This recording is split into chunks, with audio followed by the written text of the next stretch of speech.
Hey, how y'all doing out there? Yeah, something. Oh, that's nice.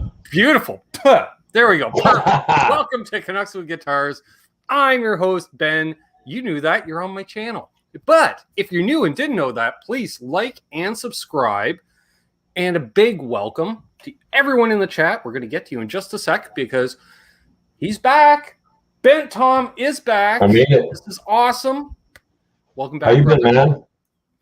Well, you know, every other week, you and Terry. Terry and I were talking about that off air last week. For the last month or so, it's been every other week. I'm like, yep, rotating co-hosts. So never know who you're going to get.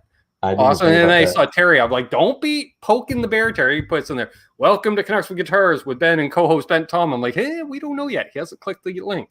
No, that was great. I watched with you and Terry. I was not in the best shape, but I was laying there in bed watching, and you guys had a great show. That was fun. Let's see. In the chat, we already got 17 people in here. You know, if you want a shout out, you got to say hi.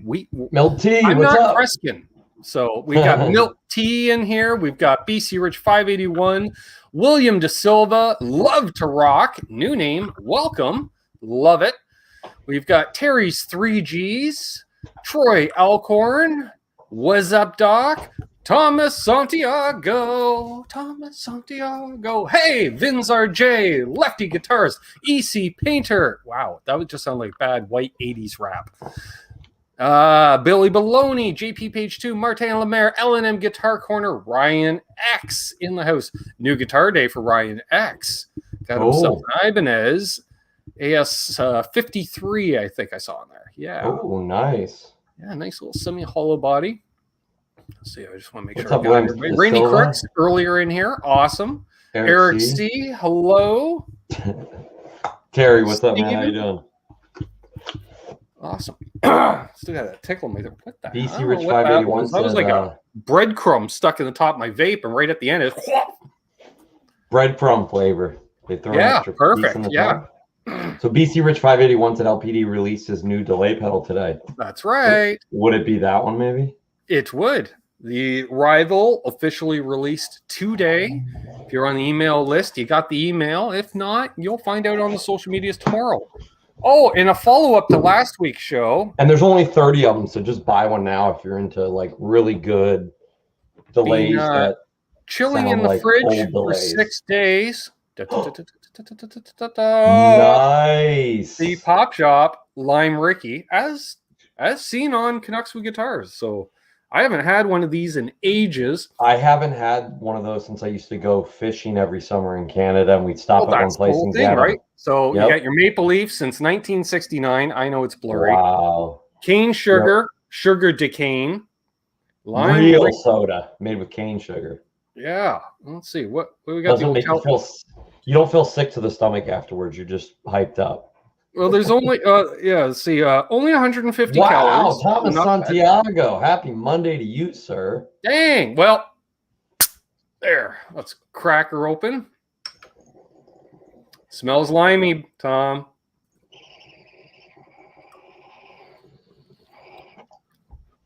Oh, there's the taste of youth. Yeah. Yep, because it's like real Mountain Dew with the cane sugar Mountain Dew. You can get but it doesn't have the lemon overtone of the Mountain Dew because Mountain Dew is lemon and lime. No, I mean, but the purity of the flavor, like the way when it was all made with real sugar. Yeah, very limey. And you don't have the metallic acidic aftertaste that you do with the chemical, green Kool-Aid. When we were kids, green Kool-Aid, actual lime flavor Kool-Aid. Yep. Hells yeah. And then they came out with. Did you guys have Ecto Cooler? I don't know if we had that one. When the What's up, Michael B? I was thinking about you earlier today. Huge. Just add vodka, Billy Baloney said. There you go. Yep. Dan in New Jersey, what's up? Good to see Dan in here. Well, I don't know if it's Lucas or Martin, but welcome. Oh, and I found an excellent way to scrape the old shrubbery mistletoe if it's the holiday season. Oh, you use your old Lawrence Petros business card, and that scoops her up real well. And improved tone of taste, I swear. Nice. Okay, I'm seeing people say hi to Dana in New Jersey, but I think I actually missed him in the chat. Oh, no, there he is. Oh, right. Strain of the day, Milt's asking. I love how somebody always asks, and somebody different. It could be you, it could be Sandra, it could be Milt. Isn't that great? What are we doing? The P11. What we know what this is. It's either Lemon Kush or OG Kush. Dang, Eric. Thank you, sir. Wow, Eric. Very generous. Dang. Thank you very much. And thanks for hanging out and watching, everyone. Yeah. Uneffing believable. We got 30 we got to go one more here. for that. That was Yeah, we got 30 people tuned in. Nice. Well, 29. I don't know how that worked. We go down yet. Guitar Man 45 showed up.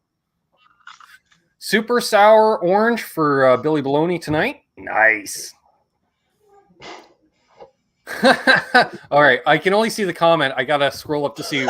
My buddy used to call that the bull. You gotta breathe it out your nose.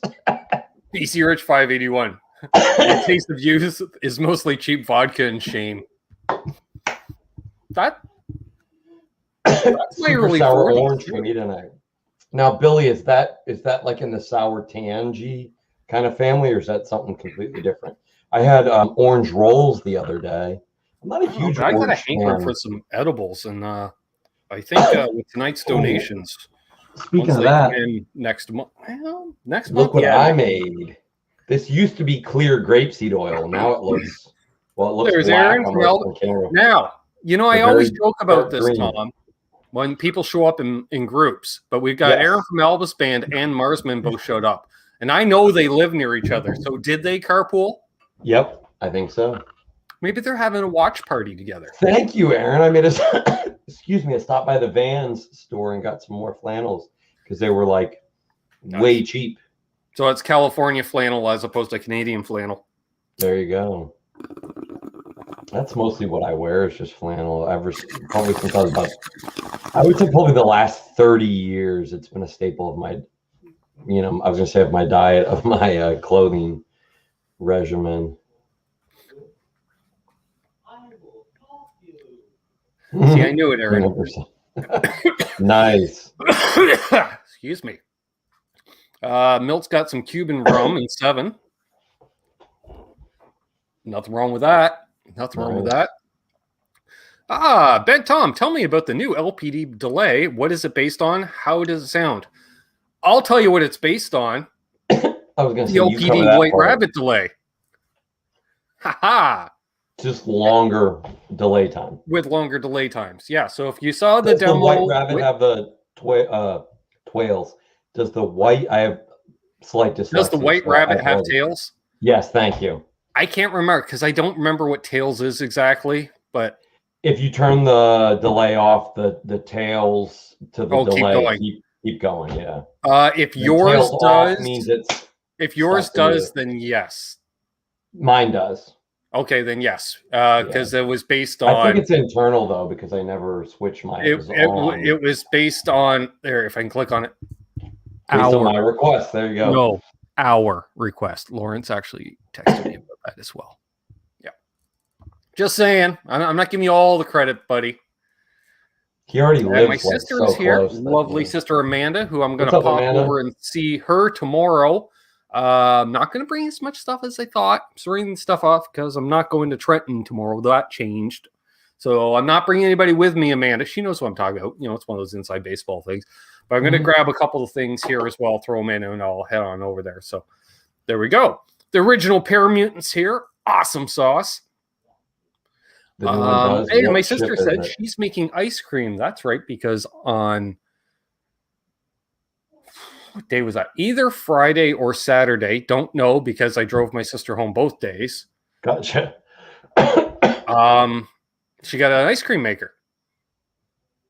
Nice. So she's literally making ice cream. I had, well, not an ice cream maker because I'm lactose intolerant, but one of those ones where it's called a Yo Nana. You put frozen bananas in it, and it actually tastes. If you do them before they ripen, you have to do them when they're. You don't want to do them when they're green, but when they just turn yellow, still a little green, they actually won't have any taste to them. They'll just maintain the consistency. So I used to throw that in with just like I mean, probably like a human heart size amount of, that's a weird reference, probably like 8 ounces or so of cashews. And I just made the most amazing like cashew ice cream. You know, if you like, not cashews, I'm having a brain fart tonight. So if you try to get a hold of me on Saturday and can't reach me, there you go. What are the green ones? I can never remember. You got to plantains. No, peel them out of the shell. Little green nuts. Why am I having a brain fart? Pistachios. Pistachios. Thank you. I would make pistachio fake ice cream all the time. It was so good though. Canucks with smoothies. Nice. Hey now, what's up, Tony? We got Fruitcake Tony in the house. We got Eddie Van Haskell in the house. Oh, your sister said, funny enough, I'm smoking peanut butter breath. There was something I was supposed to mention on tonight's show. Can't for the life of me remember what it was. Oh, well, maybe it'll come back. Oh, now they're all coming in because of the delay. Original Parameat, BC Rich, Malt Tea, Love to Rock. All said pistachios. They're talking about back orders on gear. Yeah, it's been crazy on back ordered gear. I heard they got the it looked like a freaking aircraft carrier tanker or whatever it was. The ship in the Suez Canal. Yeah, they got loose. Yeah, that was. Let me think, because I was just thinking, because I watched like the network, one of the network newses here in Canada, but I don't watch it on TV. I watch it on YouTube. And I'm pretty sure they edit the 9 Eastern live broadcast. Mm. And there was like breaking news, like they broke in during that broadcast. So sometime, last night, probably while I was on with Sean Hurwitz, plug. Check it out if you haven't already. Great show last night. Had a lot of fun. Yeah, they were able to, because also full moon last night, high tide. Yep. That's the biggest factor, because like I've been following the story through social media. And some of them meatheads out there, like clearly they have no concept of physics. Yeah. Because they're like, just back up a bunch of trucks on either side, put some ropes on it and pull it. And I was like, well, it's big enough that it's blocking the Suez Canal. What do you think it weighs? 1,000 pounds? Well, let's just put in perspective, folks. If you've seen the photos and it's hard to put in perspective. The numbers I heard was, all right, well, first of all, each one of those containers, that's the trailer of a tractor trailer. Yeah. So those tiny little ones you see on there. So that means to offset that weight, because physics, to offset that kind of weight, you're going to need, let's say, a bulldozer, because it doesn't have to be 1-to-1, but even a 10-to-1 ratio to make any kind of movement. Yeah. All right. Well, let's say a bulldozer for every 10 cargo containers. There's approximately 20,000 cargo containers on there. Yeah. So that's roughly 2,000 bulldozers. What's going to happen? You line up 1,000 down each side. As soon as they start to dig in, you've now got 3 Suez canals parallel to each other, because they're not going anywhere. Yeah. It's like if you got one of those little dogs that fits in your pocket and it's on the leash and it's trying to get away. No, it can try all it wants to get away. It's not going anywhere. Yeah. I was talking to a buddy about it on the phone and just basically saying like, yeah, this is an engineering problem, not like a sheer force problem, Why don't you just push it out? Yeah, we could have used Chuck Norris. That's true. Oh, yeah, Chuck Norris could have done it, of course. Yeah. But, I mean, Chuck Norris steps on the crack and it breaks the crack's mother's back, Yeah. Canucks with physics. Exactly. Hello, Pops. Quentin James in the house. Six-string Brian Ray. Awesome. Nice. Canucks with physics. Good to see Janice in here. Welcome all joining in. Yeah. You use tugs to move around big ships like that, but not when they're lodged against something, which creates a suction because it's in a dirt embankment. That's the technical. So how did they finally get it out?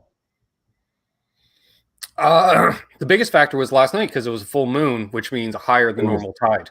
Tide, yeah. As I say, tide rises all ships. Science.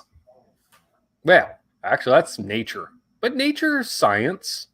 Yeah, I mean, I think sometimes the science of nature. Forget the power of nature to help or hinder a situation. It don't care. It doesn't matter what humanity builds. Nature can go tink, whatever it is. It doesn't matter. I was watching this thing, and it was like this old country boy, and he was talking about Mother Nature, and he goes, "She don't care." He's talking about the flooding on the bayou. I was waiting for it. There's the reference. The tide is high, and we're moving on. That's right. Unrelated. For those joining in late, I'm drinking some Lime Ricky. Unrelated. Laughing his head off in the other room. All right, my sister might have won the comments on that one. Ben High, the science guy. There you go.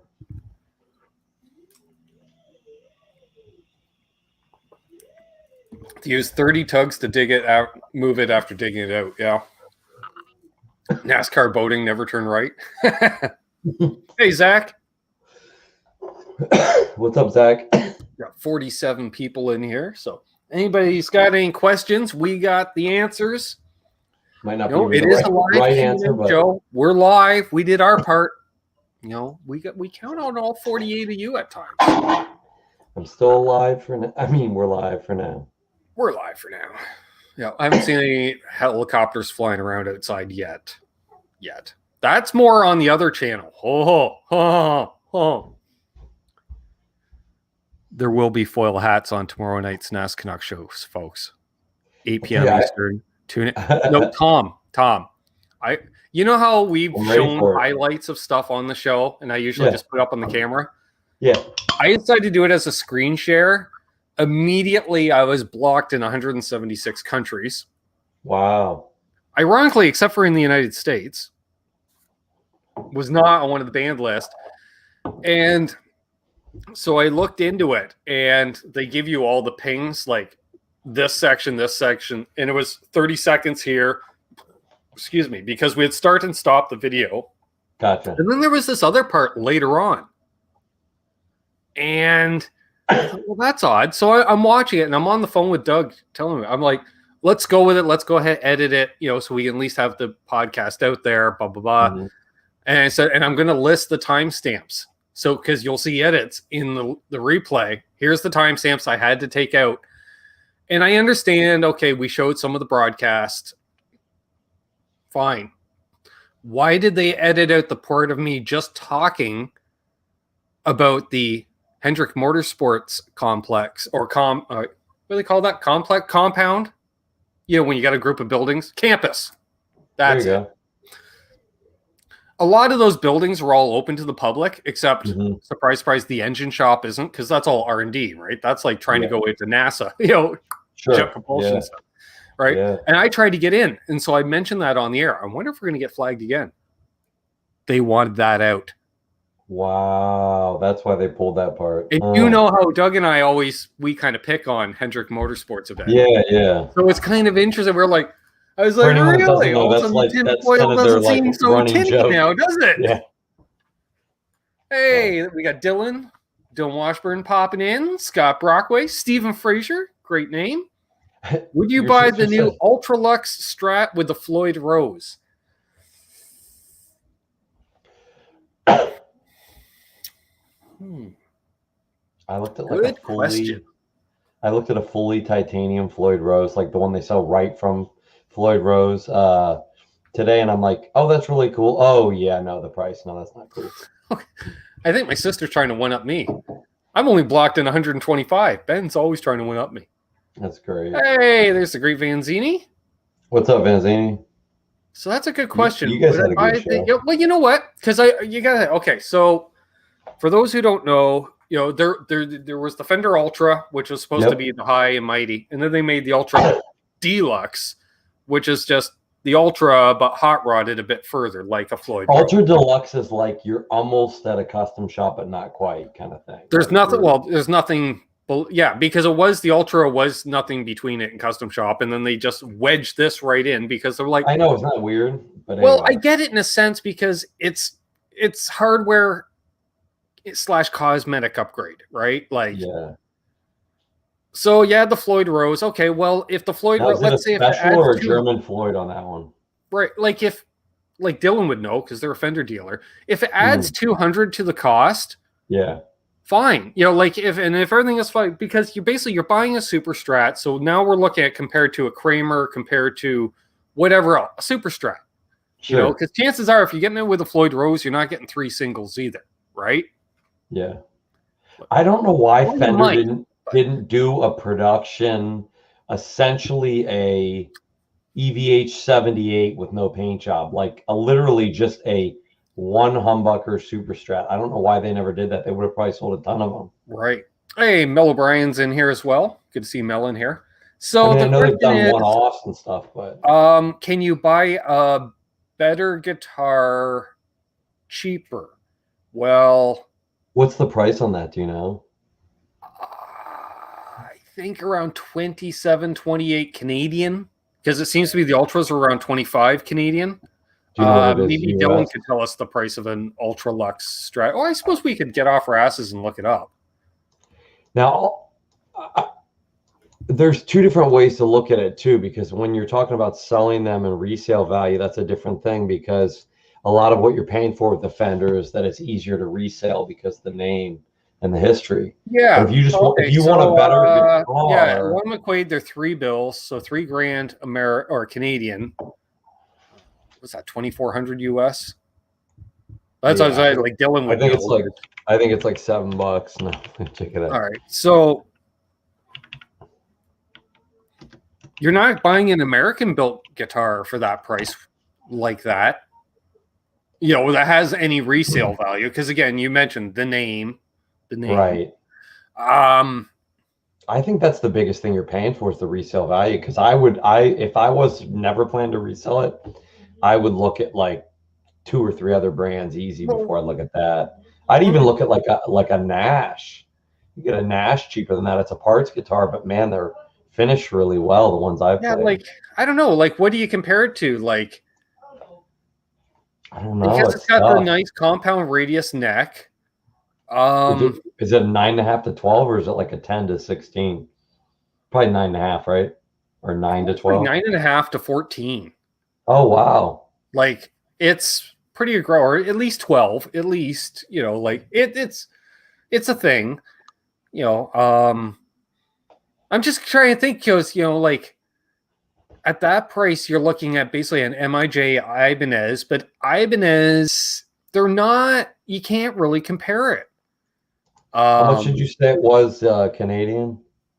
$3,000. I think it is like 2,400. Yeah, 2,383. You were right there. 2,400 US. See, it's hard to say because that's the brand new price. My thinking is I wouldn't buy that brand new. I know exactly what I do. I would have bought at Flipside. They had a used Sir, that Seafoam green one. I think they sold it for 2,200. Oh, Dylan, we were asking about the Fender Strat Ultra Lux price. All day long. $3,000 Canadian. So we were thinking. Yeah, I'd buy a used Sir, but that Sir's not right. But also, yeah, we got to look at it, you know, because it's new. You can't compare, you know, like. Got to compare apples to apples. You know, unless it's a relic guitar from the factory. Now, you know, when I bought, you know, because a brand new relic custom shop Strat, for instance, as far as I'm concerned, you can compare it to used Strats. Right. You know, like the classic thing, you're like, let's just say for shits and giggles, they decide to reissue a 1976 Strat. Mm-hmm. Custom shop, you know, but they want to do it to spec, so it's going to be the nice custom, you know, master built, whatever. So that's going to come out. That's going to be about $6-7 US, right, for a master built. Yeah. Well, what does it cost to buy an actual 75 Strat? About the same. Yeah, or less. So the question is, you know, if it comes out and they do it as new looking, all right, well, you're not going to get a case candy, you know, beautiful 10 out of 10. You're getting a player one at that price. But if they're doing the relic job, look, it looks like I just love shit how out of it for 45 years. Yeah, I love how people will pay $7,000 for a beat to shit one that most people's guitars do not look like. Now, if you've seen, you know, people that have beat the hell out of them, or just, you know, certain people's they might be, but most vintage guitars don't look that worn. But then if they have an actual vintage guitar, they want to keep it as nice as possible. Just the logic doesn't seem to make sense to me. Right. Dylan mentions bang for the buck Fender right now is the Pro 2 line. They are nice. Mel O'Brien says Ultralux sounds like a vacuum cleaner. No, you know what it sounds like to me? A shitty amp. Yeah, I got one of those Ultraluxes. I don't know. You know, who makes it? Magnatone? I don't know. You know, it's like the Magnatone Ultralux. Sure, right. BC Rich says people hate the 3-bolt neck and the tilt screw and bullet truss rod. Personally, don't have a problem with any of the above. I love the tilt screw option. I prefer the bullet truss rod over the gotta take the goddamn neck off to adjust the truss rod. I'm obviously the 3-bolt neck. Never had a problem. I play 9s. Unless you're putting, unless you're Steve Ray Vaughan. Yeah. Unless you're really abusing the guitar. I don't know. Scott Brockway says he hates the Relic fad. Well, Scott, you're going to hate me for this. It's not a fad. It's been around now for basically since punk rock. Punk rock started the Relic thing. Stickers on guitars. People playing beat up juniors like right through to Green Day. Post grunge, because I don't count grunge, because grunge, part of it was the look of playing pawn shop gear. Fender Custom Shop's been doing it since the mid 90s, so it's been over 25 years. Or about 25 years. Exactly. Hey, Brad Guitar Miller. And let's be honest, prior to the custom shops, you had your, what's his name in Nashville? Glazer? Mm-hmm. That all the guys back in the day, like even in the 70s, you'd take your 53 Telly in, he'd make a replica of it, you'd use your 53 in the studio, but you toured with your other 53, and they all had Fender Decals, the whole bit. Mm-hmm. But and that was the thing. I remember my dad telling me about that. Because it was interesting because growing up around that generation, a player, because even though he's on the local level, but like all of them, you see the chipped up paint. The big thing was, do we take the paint off or not, Tom? I don't know. Is there going to be a knot under there? There's a reason it wasn't a natural finish or a burst from the factory. Yeah. There was always that thought behind it. So to leave the paint on, to take it off. And then a lot of guys, when you're sitting around jams, you're picking at the damn paint, because it is chipping and flaking. The thing I never get that I would like to ask some people that lived through this and maybe did it themselves or saw people do it was, I don't get the whole thing in the 70s, which seemed very prevalent about, I'm going to strip this off and just use like brown stain on the guitar and just leave it like a brown color. Like I stripped the paint off. I don't know what to do now. Yeah. It just looks horrendous. I think, by the way, hello to Cushman NYC, Cool Tunes Made Easy, and Half Ace. And did I say I hated Brad Guitar Miller? I believe I did. Jakey Lee likes the 3-bolt necks. Yep. Well, that's because Jake's was a 3-bolt neck. I think that's why he likes them, and then he stands by it, because why not? Mm-hmm. Does he also prefer you to cut down the headstock to a smaller Strat headstock size? Aha, that's the question. If we really want to go down that rabbit hole. I love Jake. I'd love to have him on one day, honest. What were we talking about? Damn it. Oh, yeah, the refins and then and then the reef finishes. Hello, Mr. Pedals. What's up, Lawrence? I read that for a second as building rival pedals. You know what? Screw Zach over at Mythos. I'm going to do a run of Milner's. I read it as like ghost building for someone else. Like, I'm doing rival too. Yeah. The refins. But guys were doing that even in the 60s. How many gold tops they'd pull the top off and then give them bursts? Mm-hmm. Because really, by the Gibson did what? 20 bursts in 58? 50 bursts, maybe? Because that was the whole big thing was 59 is the first year of the burst. But there are a few 58s out there, or there were, so that... Yeah. Which you can always see when that goes horribly wrong, because it's like, it's a 2-piece top. One side's a flame and one's a plain. Yeah. Yeah, you see that there it's not matched at all, and it'll be like a completely plain top, and the other one will be like, oh, it was half of a burst, you know. But it's interesting if you do like a dark enough faded burst, you can kind of hide some of that because you don't. If you see the real ones, you don't really see the real flame until you hold up in the light. They almost just look. It almost looks like an opaque solid finish, you know. And I believe like even a lot like the 58s were more of a plain top than a flame as well, but because they're experimenting more with just the burst in general. Yeah. But for me, honestly, if somebody took, I don't care about paint. Let's say, starting in 57, so you're into humbuckers. So it's going to be a gold top, which I don't like. So they refinned it in the 60s as a cherry burst. So it's going to fade out like any other cherry burst. Or it maybe not as bad because I don't want a lemon drop or anything. I want, that kind of faded cherry. That guitar, well, sure, it's a 50s, but it's a refin. They go, oh, yeah, but it's a nice refin. Yeah, but it's a refin. It's not a gold top, so it's worth less money. Player grade, it's a refin. There was a guy not too far from where I live now, but this was probably about 10 years ago, and I almost bought it. I mean, it had a neck brake that had been repaired, but it was under $5,000. It was a 54. There we go. We just got our version of the JHS comment about RJ's show. Like his is the CBD gummies of live. Something about this channel, it's comforting, like mashed potato. We're the mashed potatoes of live streams. There you go. Hey, Michael Easter. Blackberry Kush sounds good. I get some strawberry Kush. That's right. Yeah, hit that like, folks, please. And again, if you're new and just lurking and haven't said anything, please subscribe, leave a thumbs up, and say hello in the chat. We don't bite unless you ask us to. And that's a different live stream.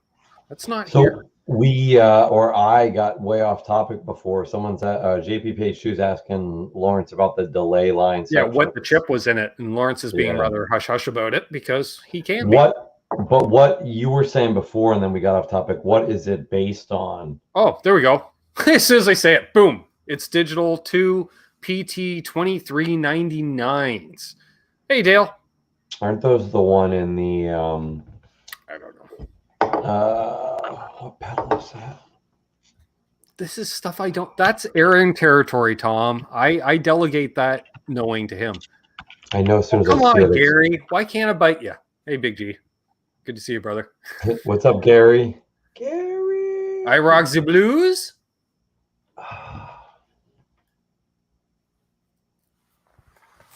Yes, and Lawrence, before you got in here, we basically right off the top of the show, we mentioned the release of the Rival. Dylan's looking forward to getting the Rival in. Scott Brockway, he takes pedals apart too, so I trust his opinion. He says the 2399 is a pretty standard chip, and that's fine. Like, that was the thing. I plugged in that delay, and the only time, not only, Tom, has it not left my board, the only time it's been turned off is when I've done demos on other delay pedals for the channel, and then it's bypassed. Well, I mean, I think it's like, it's a good chip or this.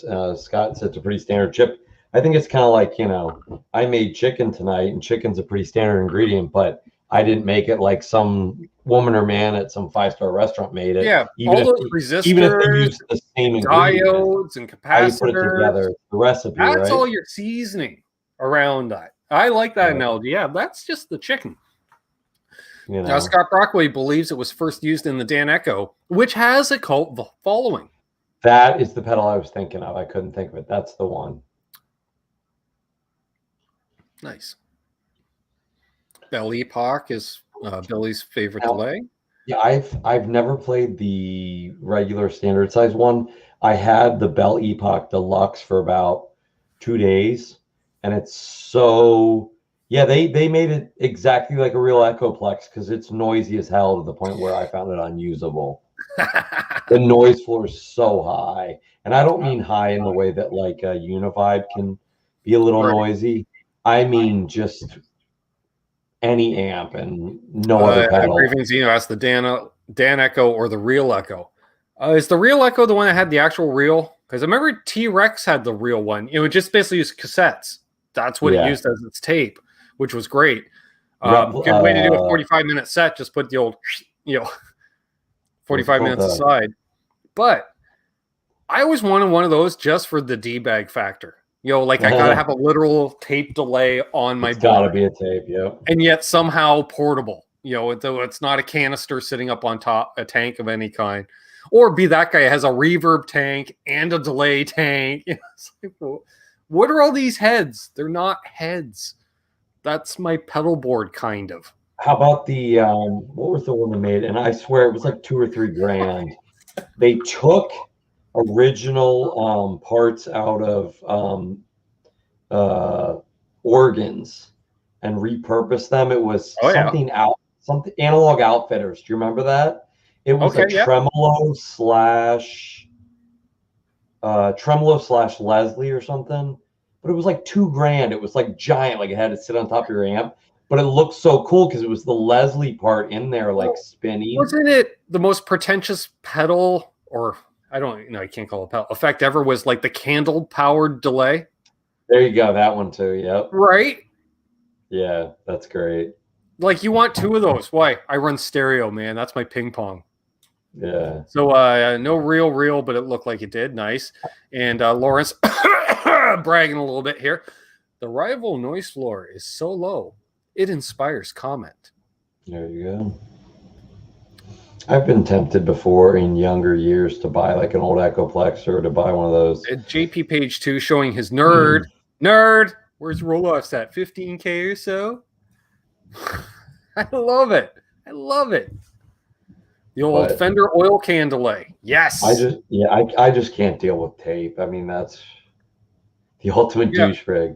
Yeah. You got to get your the liquid power distortion, or one of those plasma distortions. You got to get the plasma distortion, the candle delays, as well as the tape delay. Analog Outfitter. It's got the motor from the B3 in it. Oh yeah, we're doing all that stuff. Stereo 6G 1.5, the Fender, 2 reverb. Yeah, and then I'm gonna play through vintage mains that are 8 6-inch speakers or something, or 8 8s on each side. Tapes high maintenance. Well, you gotta have. Let's be honest. If we got this pretentious rig, we have. Well, we're gonna be nice and give 2 techs, possibly a crew of 3 that they have to work together as a crew, because somebody's always at the solder station because something's always failing. Another guy's losing hair by the minute, and then the other guy's just praying. But if you're the dude playing that rig, you're at the level where you don't have to fix any of it. You just say, "Why doesn't my original Univibe work tonight?" You better have it working in 5 minutes. No, I'm just kidding. But you don't have to be a jerk. But that would be great. You just hop on stage and you play. If you can't get this original Univibe working in the next 5 minutes, grab one of the other 4 that we have in the rig. If you got to rip the photo stuff, well, that's like Dave. Actually, you have 4 guys on your crew, because the 3 I mentioned earlier, because the 4th guy, he's off already canvassing all local pawn shops and gear shops in every town you're playing. What they need. One dedicated guitar safari guy. He's like, "We need a truck," and he goes, "Oh, I just found about 12 boxes, old tubes, and then I got 8 412 cabinets. Just bring a truck." It's like finding all the old 60s and 70s. Marshall 412s, Yeah, one of the dedicated, it looks like a convoy because the 3rd tractor trailer is actually just gas gear. And then once that trailer fills, they just stop at a truck stop at a Flying J or something. One guy picks it up, he takes her back to LA. The other guy hooks on, he continues with the empty trailer around the tour. Apparently that's not far off from what it used to be like for Billy Gibbons. Oh yeah. He won't. He did an interview and he won't tell how many guitars he has now because it's a liability for insurance reasons. But apparently he rents out an entire warehouse to store them. And the number is well into the thousands. He had, my understanding, especially in areas like LA, Nashville, where there's companies that will store gear, so you have a storage locker. Yeah. So he had cataloged and everything, temperature controlled, all that. Yeah, but like back in the day, there was a locker in Dallas, there was a locker in Nashville, there was a locker, or not Nashville, Memphis. Yeah. There was a locker in LA, like just all around in Europe, stuff like that, because it was easier just to send stuff there. And then, and those guys, even by the 80s, had guys. In the 70s, they had techs, but you didn't have your guy who became your personal assistant as well as your tech. Who those guys who become your right-hand man, and they may stop being your tech, but they still are running your home studio or something, like they take care of your day-to-day stuff. When they go through 5150, he's like, this is the studio manager, and he's just soldering something right there when Eddie's walking through. Yeah. Just like anything that needs fixed, something goes down on the board, we got to... It's the same way, like people have a gardener, they have a chauffeur, they have a chef, when, a maid. Exactly. The difference is time becomes more valuable. Yeah, you know money. What, Tom? I'll cook it for myself. I'll mow my own lawn. But if I could have a tech, that would be like the first servant, or like I have a staff. That is like my dream, not to go on vacation somewhere, is to have like a pro tech come to my house for a weekend and just set up every single guitar I have and fix every little like pedal, go through your rig, amp, clean out all the pots and jacks, and fix any little cable that's, what's up, Boner? I will have to go have in my nice ass. Yeah. I'm heavy on the wood paneling, and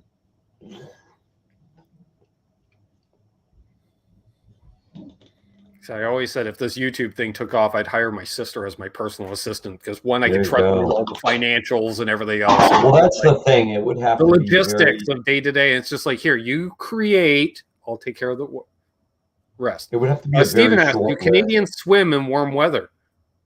Oh yeah, we swim in cooler weather. We'll swim in the colder weather before Americans will. Polar bear challenge. What an American may like, whoo, she's kind of chilly out. I'm like, whoo, I'm getting some sun. I did that like last week. We hit 62, and I was out there in t-shirt and jeans in the lawn chair for an hour and a half, just loving it. T-shirt, jeans, and boots. I love that look. The boots come almost up to the shorts. That's my favorite. Yeah, so you just get the old band of darkness around the knees. Yeah, it looks like tanned knee pads. I get that when I travel down south, because I'm standing so much. I'm usually wearing like elastic knee braces all day. So I get a brief line between the bottom of the shorts and the top of the knee brace. Yeah. And then you have between the knee brace and the socks, because if I don't wear socks, you always burn your ankles. That's the worst. Yeah. So I get the striped legs. Your sister said who's going to be her assistant? Well, that comes out of her budget. If she needs to further outsource, that's fine. Jeff Beck, Scott Brockway said he has a room full of Strats. It's probably even more than you think, because let me just tell you, I knew a guy that owned a local music store. He turned over a lot of equipment, and he would get a lot of vintage equipment. This is back in the 80s and 90s. Some of it still into the 90s. He would get a lot of vintage equipment, and it would be people that either needed money quick or had addictions and needed money then. Right. And like he got a 60s Gretsch drum set for like $400, like John, crazy deals, old Plexis and 50s and 60s Strats and Tellys. And I remember going over to his house, and there was not a chair or a couch that did not have, like, he had all the exotic colors, like almost mint conditions. It's probably like 90 or 91 we went over to his house, and he had like Fiesta Red, and then he had like one of the sparkle Strats, but factory sparkle, and then he had like the Tahitian, and then Tahitian blue, right. And then he had the coral, and he had all these, and they were all just lined up against each other on the couch, and he's like, oh, you can put those on the floor if you want to sit down. But he didn't have enough room in his store, because it was kind of a small store, so right. He had them all just sitting around his house. It was crazy. Nice. We should admit, I see Scott said he put in a $550 parts order today. Oh, wow. Yo to John DeShane. Speaking of parts orders and such, let's mention the sponsors here. We've got Lawrence with the release of the delay today at LPD Pedals at lpdpedals.com. Check it out. Do you have a coupon code to give us, Ben? Nope. But check out, just tell him Ben sent you. Because Lawrence knows he's listening, so he knows I sent you over there. Well, especially if you tell him. Reno Fin Custom Guitars, maker of that guitar. There you go. Custom pickups.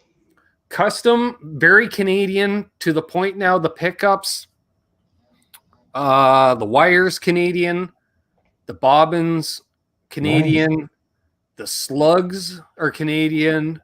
Like, they're very Canadian pickups, and hardware and such. He's trying to go as Canadian as possible. So they're wax potted in maple syrup, right? Maple sap. Yeah. Maybe. Oh, there's enough. No, because then they'd smell like maple. I couldn't do that. No, it's so funny to me how much. All right. So the release is actually Wednesday, but exclusive to the newsletter. Well, we told people to sign up, Lawrence. We told people. I'll be right back 1 second. You do that. I'm going to continue the show for my sponsors. We've got Tesi Switch. Visit tesiswitch.com. There you can use a coupon code. Use coupon code Canucks and save 15% on your next order. They got Tesi Switches. Go figure. But he's got strings and pickups and pedals and picks and accessories and swag. And I don't think he has any music therapy Lazes, but he's got stuff. And hello, Renesis is hung. Okay. Hello. Welcome. Welcome to the channel. What else? They got all kinds of stuff. Also, check out, helixknobs.com. I think coupon code works there too. Canucks. Save 15% there as well. We got FU-Tone, fu-tone.com for all your locking trim upgrade needs, as well as FU-Tone pickups. They got boogie bodies there, so they got bodies and necks. They also do Vega trim distribution, Vibraprint distribution, all kinds of wiggle stick based stuff. Go to FU-Tone for anything wiggle stick based. Vibraprint for all your custom printing needs. Visit vibraprintonline.com. Use coupon code Canuck, non-plural, and save 10% on your next custom printing need. Brad Guitar Miller, he's been using them for stuff on the launch of his business. What's it called again? pedaltothemetalguitars.com. Check them out. Stuff. Can't remember exactly, but Fret Rocker probably. Who else we got there? We've got Flipside Music, flipside-music.com. No coupon code, but affiliate link down below. Perfect. They sell Fenders, they sell Squires, they sell Volas, they sell Reverends, they sell GNLs, they sell in the amps, Fenders, a shit ton of Boss Katanas. Dylan will tell you. Pedals, I don't know, thousands. So there's thousands of pedals. So flipside-music.com.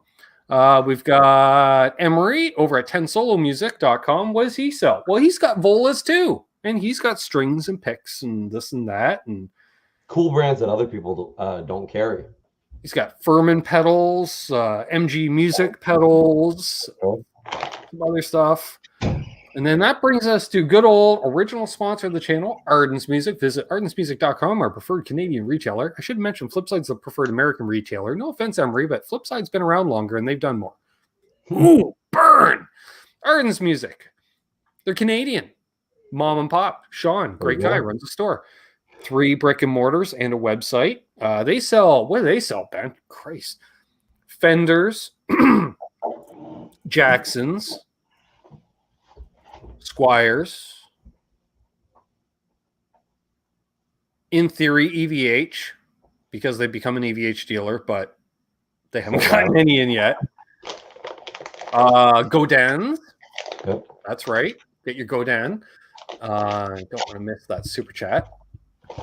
Thank you very much. Cool Tunes Made Easy. I'm going to smoke some celebration of that in a minute. Epiphones. They got Epiphones.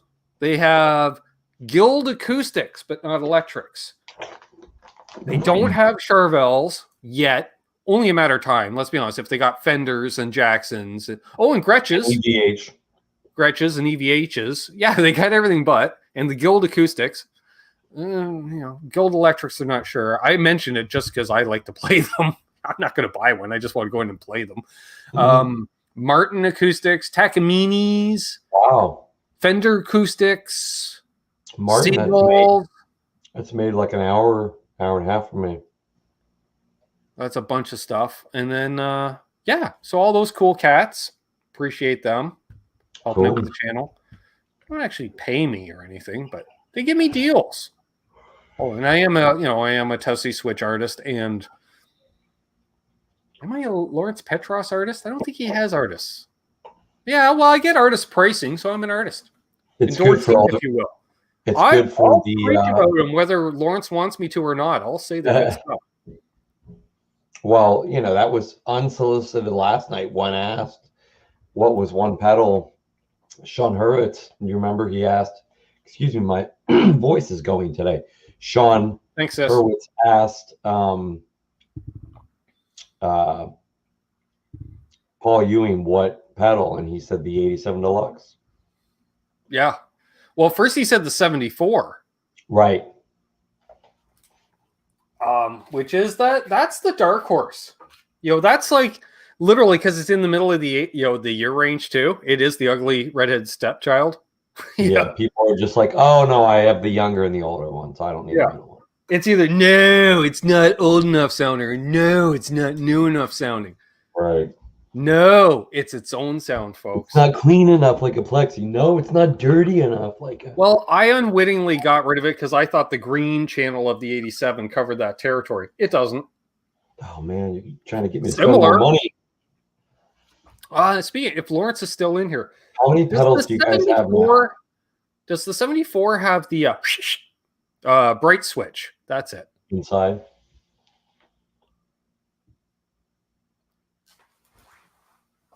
Scott's asking how many pedals do you guys have now? Is he talking about just LPD pedals or in general? I don't know if you mean all pedals. I don't have any idea. I don't know how many pedals I have. I have no idea. Like, I literally have no clue, Tom. I sold a bunch, so it's a lot less than it used to be. I've got a bunch in. I've sold some. I've got in more than I've sold. I know that. I mean, I know Ben has quite a bit more than me. I'm going to say my number's in the 40 to 50 range. I'm going to say he's probably more than double that. About double. Easy. Yeah. Okay, the 74 does not have a bright switch. But I sold a lot of stuff. I was just wondering because, Lawrence, because it always reminded me of it had a slightly darker sound in a good way. Yeah. Like today, I used the red channel without the bright for the first time. And that was interesting. I had to do that because I wasn't getting the sound I want transposed into the camera. Mm-hmm. Because as most of you know, if you watch the demos, I should say, okay, if about half of you know, because I know my numbers and I know who comments on the demos. For those who don't know, I use one of Lawrence's pedals in basically every demo, that a pedal demo or guitar demo. But like if I'm reviewing a dirt box, Lawrence's delay is always on.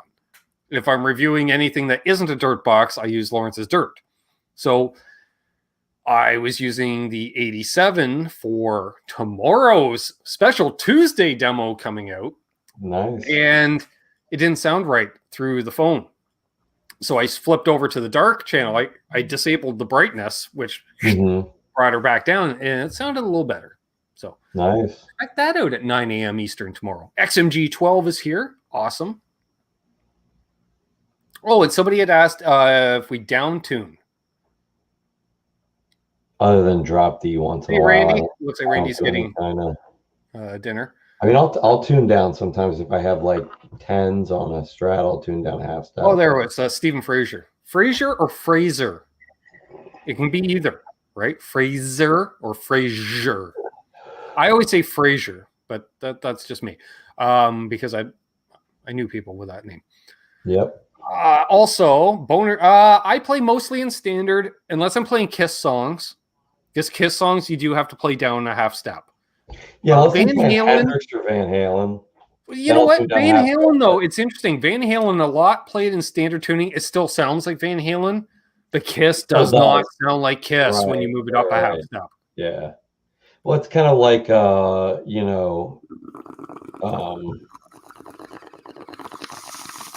if you're going to cover something like, you know, you're doing a cover band, it's like 80s hits, and you do like some Motley Crue, like tune it down to D standard, because you're going to be like, okay, that sounds like the D standard I play for Motley Crue. Yeah. Yes. And drop D I use quite a bit. For rock, metal, and country. Yeah. Boner Jams asked, Ben, ever play a 7-string? Listen to any bands that play 7 strings? Yes. I play 7 strings when I'm in California at JJ's house. I play his Universe. I think he's got an original Universe. I don't know. JJ might be lurking. He can tell us what year the Universe is. Although I think he has more than one. He might have 3 at this point. But my profile picture on a lot of social media is me playing JJ's 7-string, ironically. You know, if I have 9s on a guitar, though, I can't put an E flat. There's no way it's going to stay. I'm going to bend the notes out of tune. Well, you're left-handed too, though. Don't you have the problem? Like, my left hand is significantly. I find my biggest problem for putting it out of tune isn't so much the left hand, is hitting it with the right hand. Just wow, you know, and that string just goes nuts. I have to work on that. I keep trying to work on that, because when I smack a low E, I hit it like that. Okay. DNR doesn't work in standard, according to Martin. Mike doesn't sound the same, and he doesn't sound the same in standard. Okay, that's fine. I mean, if I'm listening, to be disagreeing on the whole Van Halen thing from earlier, because there is that delay. Yeah. Did Bruce down tune too? And I'm trying to figure it out. I'm going to tune to which Bruce the record is, but Jack Bruce, Bruce Springsteen. Which Bruce? Did Bruce down tune? I think Willis? They mean Bruce Coburn. No. True. Jamie's crying. Yeah, you do need the E flat for Jamie's crying. You were talking about Kiss, right? Does he mean Bruce Kulick, or does he mean? Good one. Bruce Kulick, yes. Who's what? He's been playing with Grand Funk forever now. Bruce Dickerson. Okay, so he's talking about my sister's Bruce Banner. Kukick. Bruce Banner, yeah. Oh yeah, and I want to follow up. That's weird. Also in tomorrow's demo, I play some metal. Boner Jams, like nice, like genty type. I didn't tune down to drop Z or nothing. I was in drop D. Don't bring me down, Bruce. Good one, Laz. Bruce Banner is so good. As soon as I get in a state where I can legally grow, Cindy 99, Cindy and Bruce and Jack are going to be within my first. I'm going to grow Cindy, Bruce. So you people out there that know your strains will know these. Cindy, Bruce, Jack, and probably some. I know people everyone wants to say that they've grown Northern Lights number 5, but I actually like Super Silver Haze better. Like a NL number 5 Super Silver hybrid. I'm not like a big straight sativa fan. Mike Jones, excuse me, says, I got a 7-string in a traded EMG loaded LTD 2001 Ibanez, looked into more. In his first year, they did 7 strings in the good Japanese factory. Happens to be his favorite now. Nice. So he traded a LTD for an Ibanez, or the other way around. Oh, excuse me. Oh, that was limey. Where am I at? I'm like about 30 to 40 minutes outside of Philadelphia, depending how much traffic, or 25 minutes if there's no traffic. Any arthritis in your fingers? Yes. I didn't realize, Tom, like I've been doing this more and more late over the course of this winter, more than any other winter.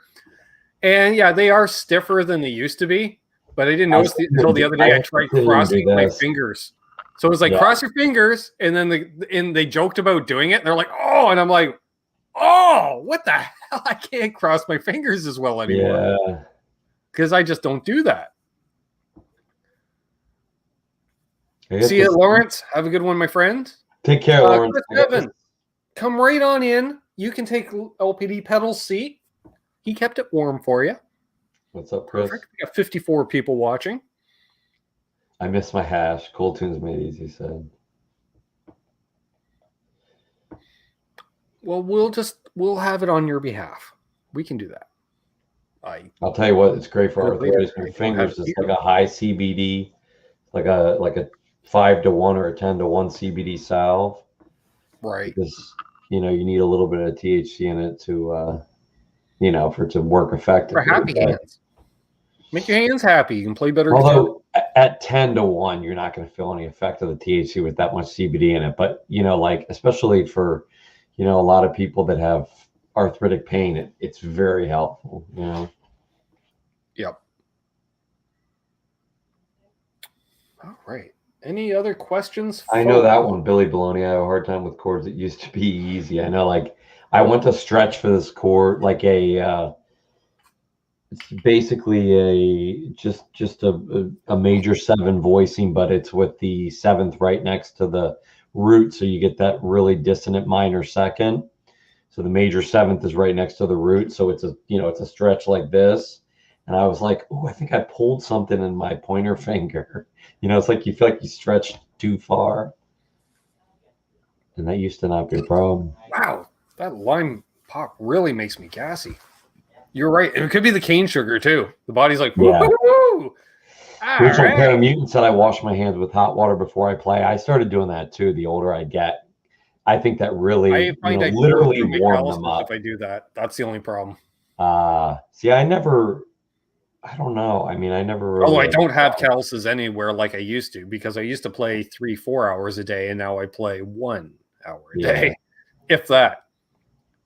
Oh, the only Big G has a question. I have a question. It would take forever to type.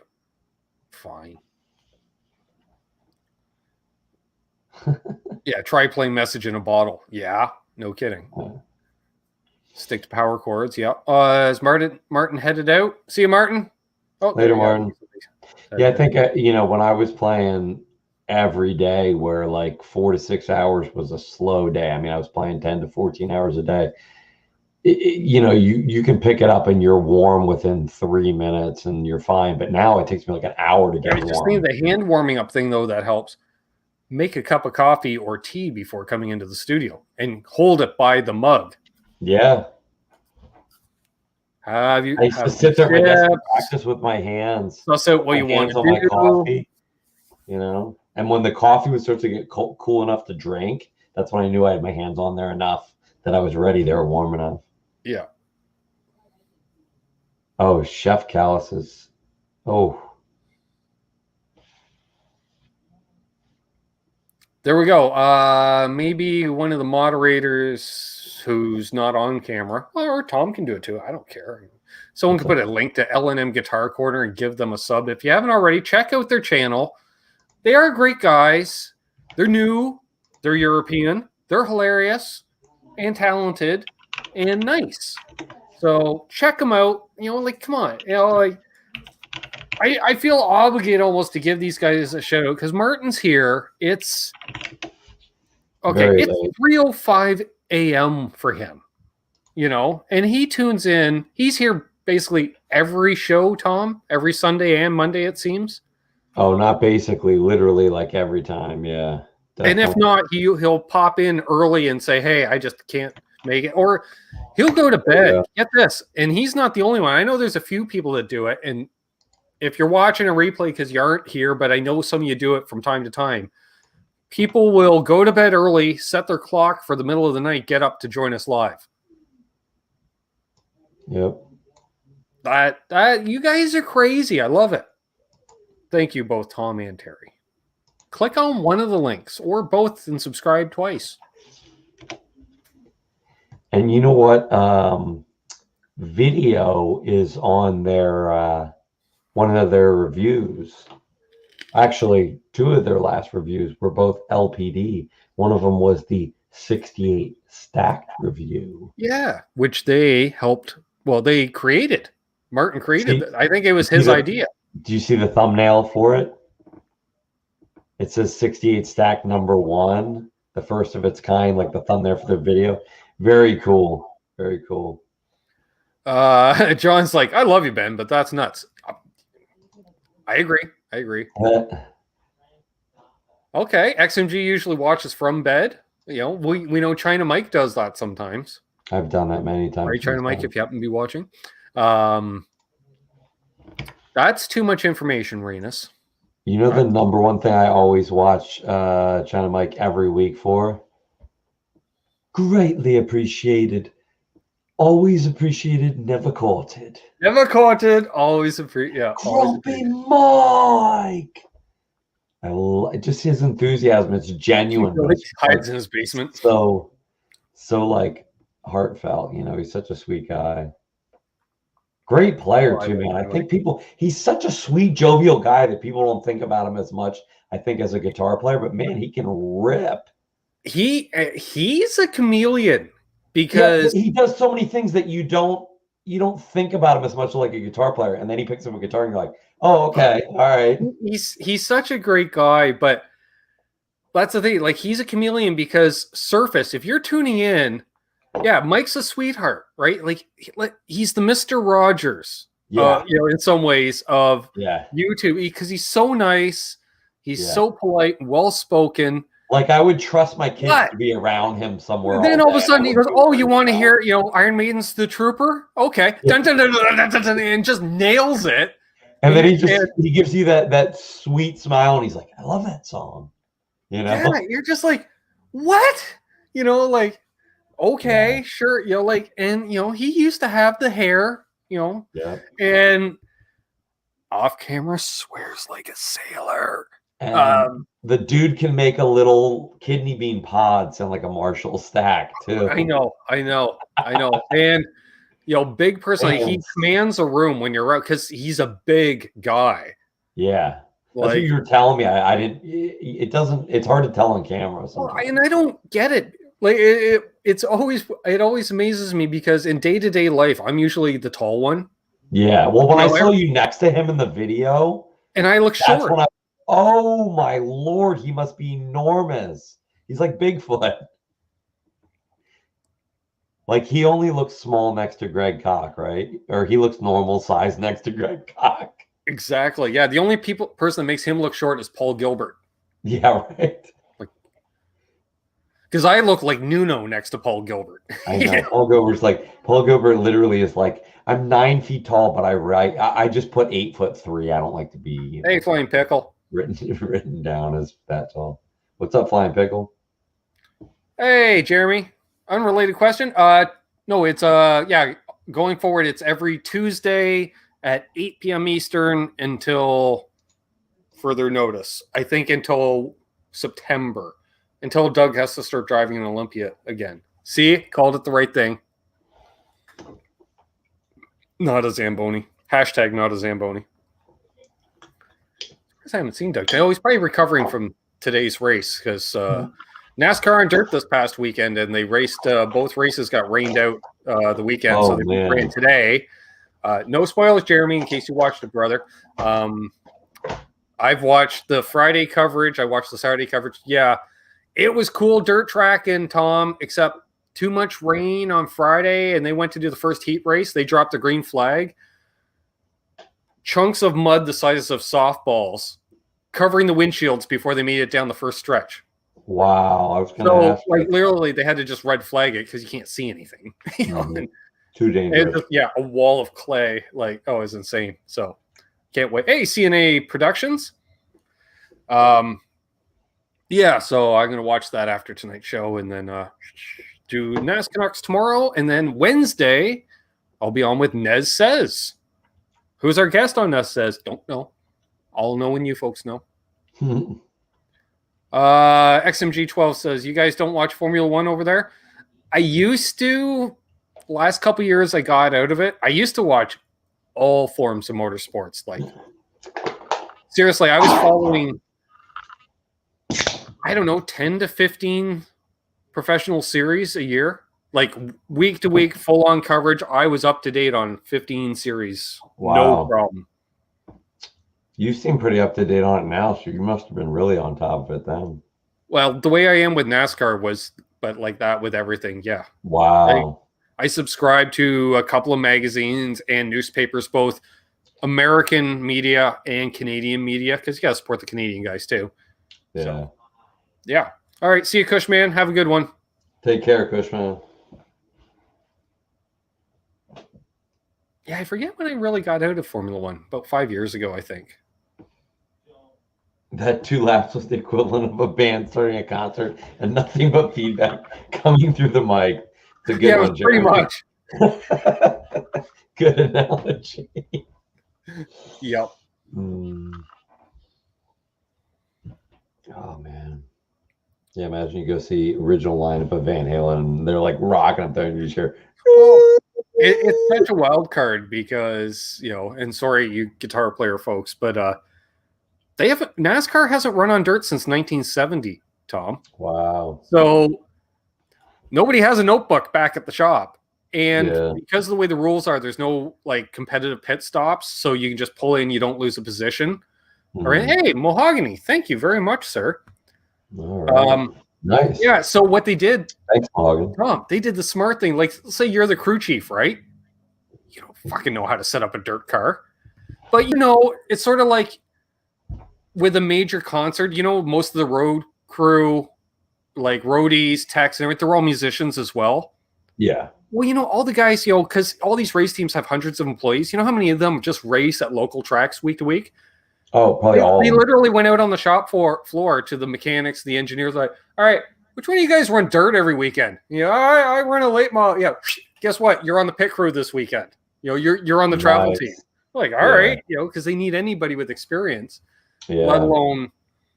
And guys like, I work on my own 3 nights a week. Of course, I know how to do it.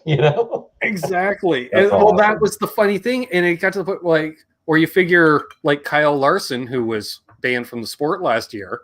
Mm-hmm. You heard me all last year on the podcast. What was he doing all last year? Running dirt tracks 3 to 5 nights a week, running sprint cars. Wow. Well, he's back in NASCAR this season. He's like, giddy up. And you could tell the first practice because certain teams, guys were out there running 30 laps at a time just to get a feel for it. Whereas Carl would take the car out for 2 laps, bring it in.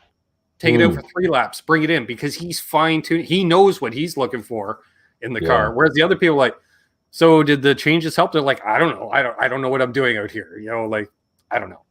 Yeah. What's the national sport in Canada? Well, by far the most popular sport would be hockey. Hockey, basketball is a big deal. Baseball is a big deal. Canadian football, soccer, or football, European football, lacrosse. What else? I don't know. Motorsports. So there we go. Stephen Fraser with a question. Do you think guitars will be made out of high-tech, man-made materials in the future? Well, haven't we always kind of flirted with that? Like, go back to the Dan Armstrong acrylic guitars. Right? Like that's, and then you got your carbon fiber Parker Flies and stuff. Like, I think it's always been around. I think too, people now will think this might be a silly statement for me to make, but I think easily in maybe even as little as 40 to 50 years, you could become have a situation where the population, and maybe it'll be closer to 100 years and either one won't really matter, but a situation where there's population growth is so astronomical that they need places to put people. All the trees everywhere are going to get cut down throughout the whole world. And you're going to have a situation where not only is the environment screwed up, but the price of wood's like a blank of wood that's $50 for a good piece of wood now is going to be $1,000. I mean, let's say like you're going to have too expensive. What's going to become the premium is the tops. The veneers are going to get thinner for your 2-piece top. Forget about a 1-piece top. Those days are pretty much over now because there is no old growth forest. Well, you even see things like the price of ash now. Like, and that's an environmental thing. I just hope. Well, I assume somewhere in a greenhouse nursery environment, people are growing ash trees because we know there is the pine. I think it's the pine beetle that's decimating all the ash trees in North America. It's an ash beetle. Possibly worldwide. I don't know, but Like ash is basically off the market outside of custom shop now, as far as guitars. Like anybody that's advertising ash body, chances are it's not. Yeah. Unless you're like high end, expensive guitar. Like no really Harley Benton's coming with an ash body. You know what I mean? No. Hemp guitars, I'm down. Let's try it. Lucite Strat. I don't like the look of or the feel, just like the weight feel of other materials, especially if they're hollow. I was never a fan, and I know this is probably polarizing to say, but I was just never a fan of hollow body guitars. I mean, for me, it was always, if you're going to go to a jazz box or an acoustic, fine, but I just was never a... Can you bring me one? Breaking news. Apparently, Boner Jams is going to be shirtless, blazing tattoos on Wednesday. Oh, excuse me. Good to know. That's a mental image I needed. But, I mean, like John Deshane said, I just grabbed an ebony board because it's getting scarce. That's, I think, going to happen with all this stuff. But like anything, supply and demand, if you're willing to pay the price, you can go get someone to make you something with a Brazilian rosewood board and Honduran mahogany and everything if you want to. But, you're going to get a replica Les Paul like a Gil Yaron's going to cost you 10 to 15 grand. So if you're willing to pay the price, then... Well, it's not like the industry is subsidized in any way, but it's similar to don't attack me on the exact price, but basically like a Big Mac meal's $5, we'll say, right? Okay. Yep. Really, that should be a $12 to $15 meal, but they have it way lowered up because that's why shitty food is cheap. They do that for a variety of reasons we won't get into, but it's kind of like guitars for a while. Through the 90s, they were undervalued in many ways. Like when the price of a Strat in the music store doesn't go up for 3 years, like that price should technically go up every single year, whether it's $5, $10 because of inflation. Yeah. I remember when they had the USA, before they came out with the deluxes and blah, blah, blah. When it was literally just either you had a foreign, like a Japanese Strat, you had an American standard Strat, and you had a custom shop Strat. You didn't have a team build and a master build. Custom shop Strat was custom shop Strat. That was it. Standard Strat was a standard Strat, and an American standard Strat was an American standard, and a standard was a standard. But at that point, even the standard Strats, they're the ones made in Japan are great guitars, and they were $299 bucks. And with inflation, I'm sure it's not that far off, but they stayed at that price. And I remember the American standards were $499. They stayed at like $300 US and $500 US for like a 5-year period. They didn't go up forever, And then when they started jumping, all of a sudden, I'm like, whoa, what's going on? Oh, I know. More into that. Oh, where was I going? Damn it. Oh, yeah. See you, Charles, by the way. Oh, and I did see a question. Yeah, I wanted to touch on this last night, and I forgot because I missed it. Brazilian rosewood, I'm not sure on, but somebody had mentioned, like, when touring, we're talking about getting caught at the border with stuff. Somebody meant rosewood because of sites or CITES or whatever. You just have to have the... No, that's a big, big misconception. It's only when you're selling a guitar. Exactly. It's not traveling with your guitar. It's selling for sale over a border. You have to show that you're... Now, Brazilian rosewood, I know, has been a restricted wood for so long that it could be at the point, Tom, where you can't travel with it anymore. Well, there was a time, I don't know if you knew, I'm sure it was the same in the US, but in Canada, post-World War II, where you could buy things like tanks because there was so much army surplus after the war. But then all of a sudden they're like, wait, we can't have people owning tanks. And then it was better to decommission them. But those who already own them, you're kind of grandfathered in. But then it got more and more restricted to the point where you couldn't sell it. You were forced to give it to a museum or sell it to a museum. You can, in certain states in the U.S., you can still own a tank. You can still own a lot of stuff. I mean, depends what state you're in. But you know what I mean? As an example. You can own a drone with a machine gun on it in certain states. But Yeah, but you know what I mean. As an example, no, like once was legal is no longer legal. And what they do is you just get hemmed into the point where it's like, okay, you can't sell it. Okay, but you can still use it. And then eventually, well, you can't use it anywhere outside of your own place, but you're like, well, I live in a subdivision. I can't play with a tank in the subdivision. And then eventually they're like, well, like with a firearm, well, we're not going to make the ammo. It's illegal to make it anymore. And you can't do reloads. So unless you find new old stock, and then they'll just wait for the new old stock to run out. And that's the way exactly. And it becomes restricted of sales. Like you can only sell to an accredited person, which would be like a museum or government agency, which would buy it back. License. Yeah. And you never issue another license to have a museum that can have those type things. Yeah. So, it's kind of like strip clubs. You can have them in a town, but try opening a new one. You can't. Yeah. You know, the ones that are there are grandfathered in. Yeah. Not that I'm for or against them. It's just, it's kind of a relic of the past in many ways. It's like, I can't see, it's like certain businesses you don't, electronics repair. You don't open a new electronics repair. Yeah. I used to drive by. Lou and Low. Lou and Low, welcome. Welcome aboard. And, well, we are getting low on the time, so I do want to mention it. Oh, dang. We're going to mention this first. Motor Jams. Thank you, sir. Excuse me. Dark Lord of the Spliff. Have a great week. Ben, Tom, I'll see you Wednesday, you handsome, handsome man. Chat, love you all. Have a great week. You too, Boner Jams. Cheers, rock on, and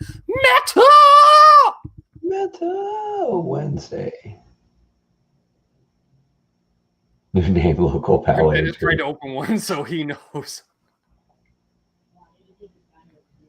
Wasn't there a YouTuber that drove his tank to McDonald's? I think there was. Quite possibly. So I did want to mention we're almost at the first of the month. So if you want to help support the channel, there's multiple ways. You can do the super chats or just showing up and leaving thumbs ups or watching the ads on the demos. Just watching the demos, because the more that get watched, they get promoted. Watch them, comment, all that. But also one way is that thing. Welcome, become a patron, because patrons sponsor this show as well, the Monday night shows. Oh, okay, it's Lucia from Spain. One of my mother's good friends, Tom, who traveled with Mom on vacation multiple times, places and such, and then she came over here for an extended vacation, stayed with us for a while. Lovely lady. Explains why, she's in Spain, I believe outside of Barcelona. I believe. And you said it correctly. A lot of Americans say it wrong. She made sure I said it correctly. Just saying. If you don't say it with the it's not a list, vernacular. Then But my defense is, the king will come back from his grave and cut your head off. I just always say, I just say it with a Canadian accent. There you go. I was there for, I only went once, but I stayed for like I think I was there 2 weeks or something, but my sister lived there for a while. Valencia.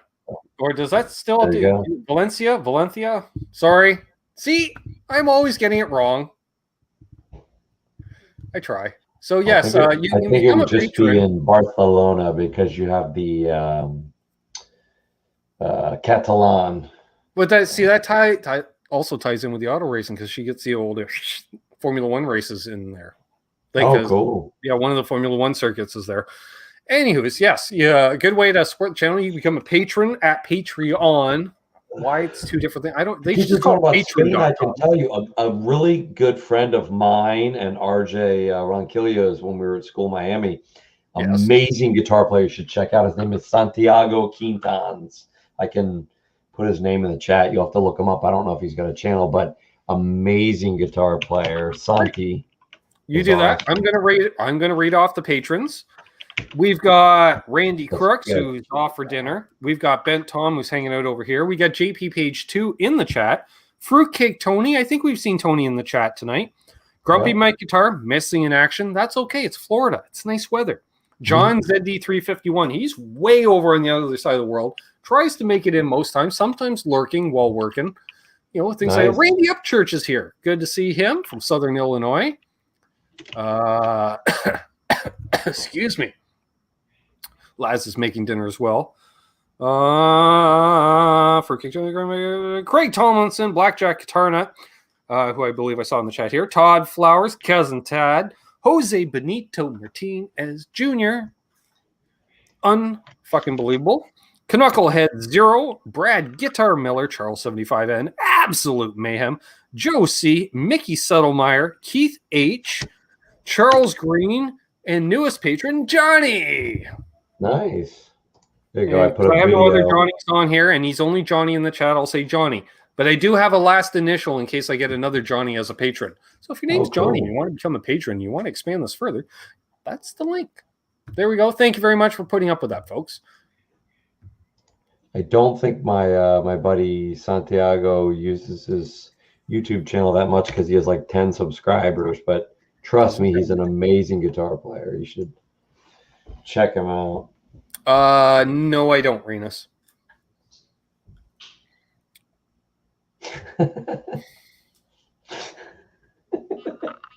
That's too much. Dinner time for Great Vanzini as well. It's dinner time on the West Coast. Nice. That makes sense. It's 6:30 down there, over there, down there, over there. Depends on how you look at the map. Yeah, I guess. Is Jack Collins in here? If so, hey Jack. Jack Collins is here. Yep. Awesome. So we did that. We talked about the sponsors, the patrons. Perfect. We did the Qs and the As. Coming up on the channel. Talked about the live streams. Surprise guest on Sunday, which, anybody that's watched the channel more than a week and a half knows that just means I haven't booked anybody yet. So surprise. We'll see what happens there. I'm curious to see who it'll be as much as you are, Tom. I don't know who it is. We'll see. We'll tune in and find out, I guess. We're going to have 2 demos and a video from the workshop this week, possibly with a helper in the workshop. Clickbait. There we go.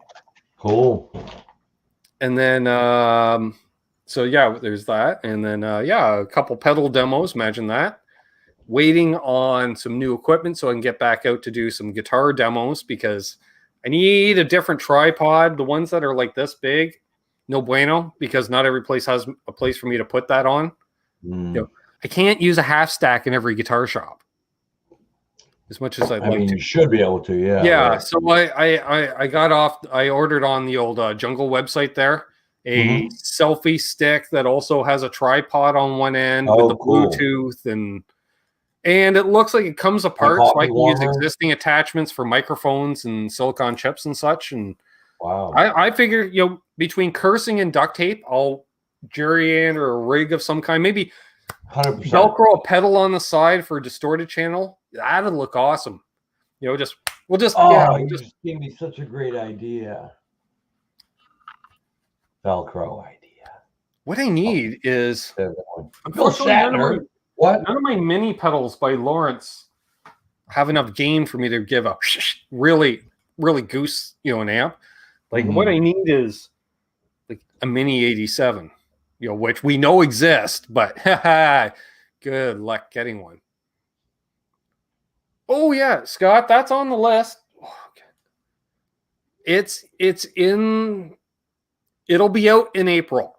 That I can guarantee. Beyond that, I don't know. It depends.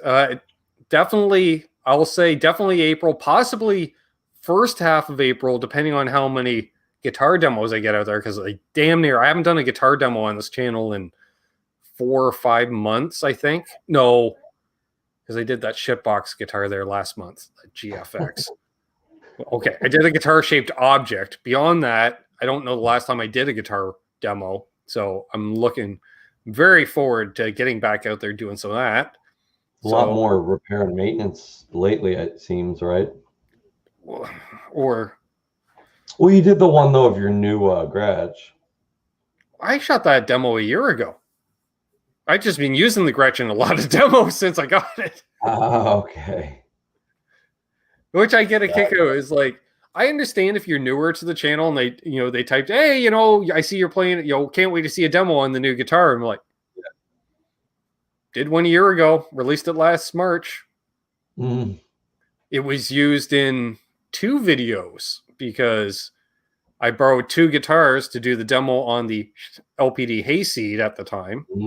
Yeah. And I borrowed the Gretsch and Rich's Dean Boca 12-string. I didn't realize though that it was that actual one. That's cool. Yeah. And I've lusted over that guitar since Rich got it. Yeah. Because he's like, I showed up for I remember and he's like, check out what I got. He's all hyper and I remember you told me that, but I thought you had just liked it so much you found like an exact one somewhere. Yeah, I forget what he didn't have the case. It makes more sense now. It's like I remember he didn't have a case right away. Yeah. So he had it under a blanket sitting on his ottoman. He's like, pull the blanket off. Pull there. He's all hyper. Ooh. He goes, play it. All right. Calm down. I love that color. Yeah. So nice. And I love the, it's almost like, it reminds me of like a 50s automobile, the way that tailpiece is like the V. Yeah. To it reminds me of that. Like, which it had a burr on the front. I don't know how Shanahan tolerated that. Right. The upper, it was the upper, right in the upper corner. And it was just all of a sudden, because I really like to get my hand in there behind the bridge because I curl my pinky around the bridge. Yeah. And I was like, God damn. So it got to the point, you didn't notice it all the time, but then I just kept noticing it a couple of days ago. I'm like, that's it. On the bench. Didn't even think about, you generally, scary thing through life is literally, since I started doing YouTube, is every time you do anything, you're like, ooh, should I do a video on this? Like, should I record this? Should I, Yeah, right. It's like you're constantly shooting a documentary on yourself in some ways, it seems. Yeah, right. And so I'm like, nah, it didn't even enter my mind. I'm just mess around, file it down, grab a finer file, used my Fret Guru file, which I use for fret ends and stuff like that. And I just took her right down, made it, and I just hit her from every angle. Like, I'm like, we're making this a ball end. Yeah, nice and smooth off. Yeah, and I don't care if it even burned through the chrome. Like, I don't care if there's going to be a little. Is that like a really fine rasp? The tool you're talking about, or is it like?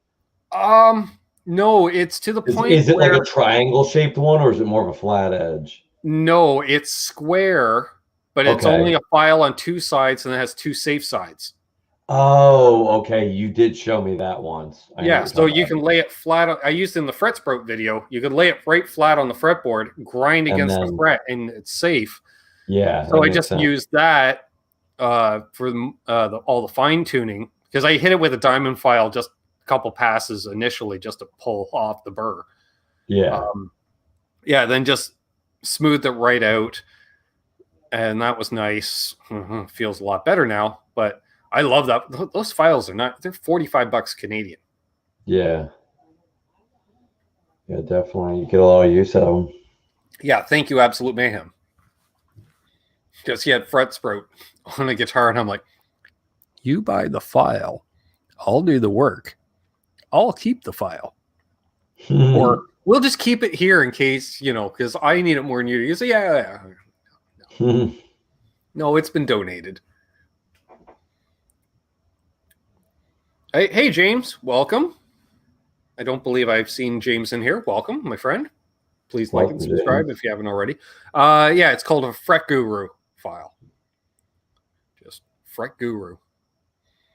I don't know who sells them. I think you can get them even off the Jungle website. I think so too. Is it like blue anodized metal?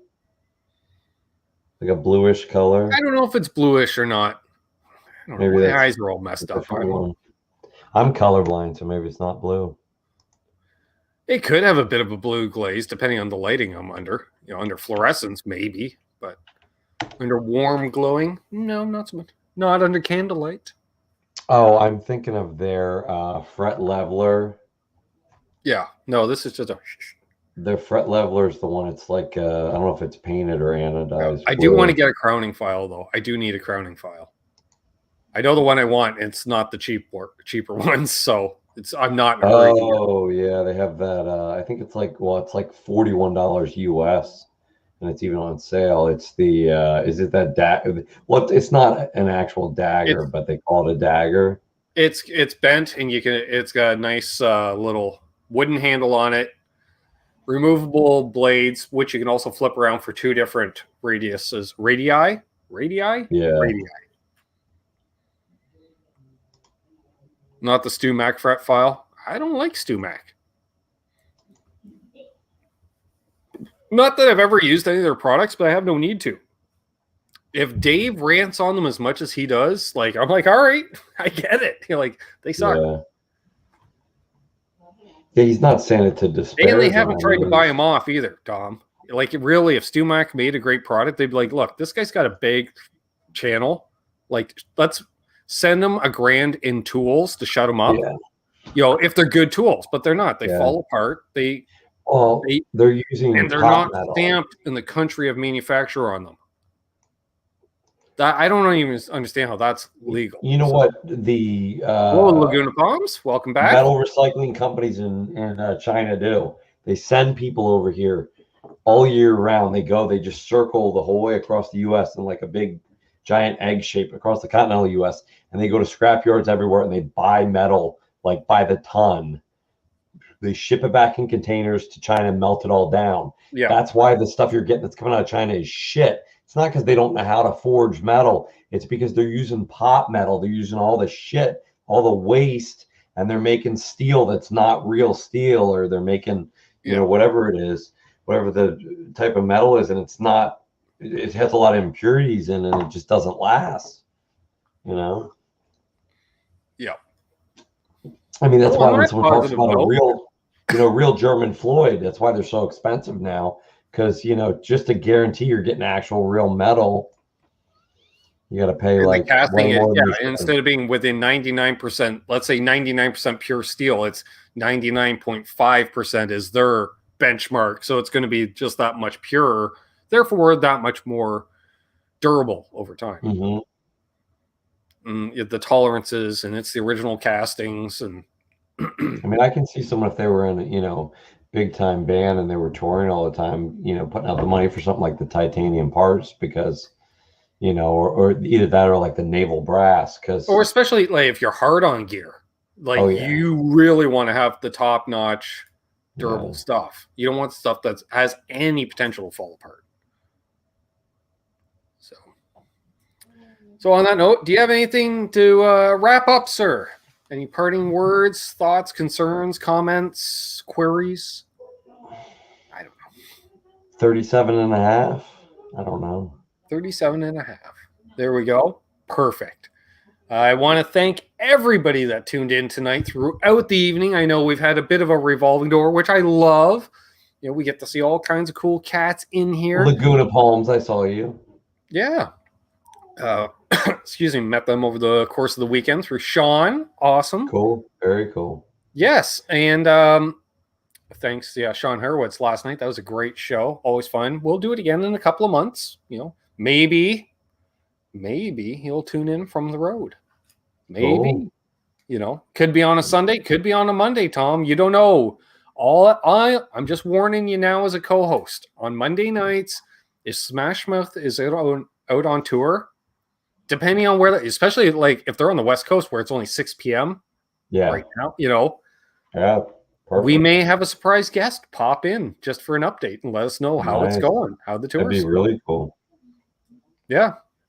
And to say what kind of a quality guy he is, I'm more of a Smash Mouth fan now than I was a year ago. I agree. Someone said that the other day, basically, like if you get to know a band, if you were on the fence or if you just didn't know if you were really into them before, if you get to know some people in the band, get to know even one person in the band, you really like the person, then you're like, it makes you more affable to that music and stuff. My son loved it when he was little because he was way into Shrek. Sure. He used to sing that song all the time. Well, that's the thing. That song is going to pay for all of their kids' college. And, Exactly. It's huge. Like I thought they were a cool band back in the day, and and lost touch. And it's like, oh, they're still doing their thing. Awesome. Any band that's still out there playing, period. Like, you know, most bands don't last more than a year or two.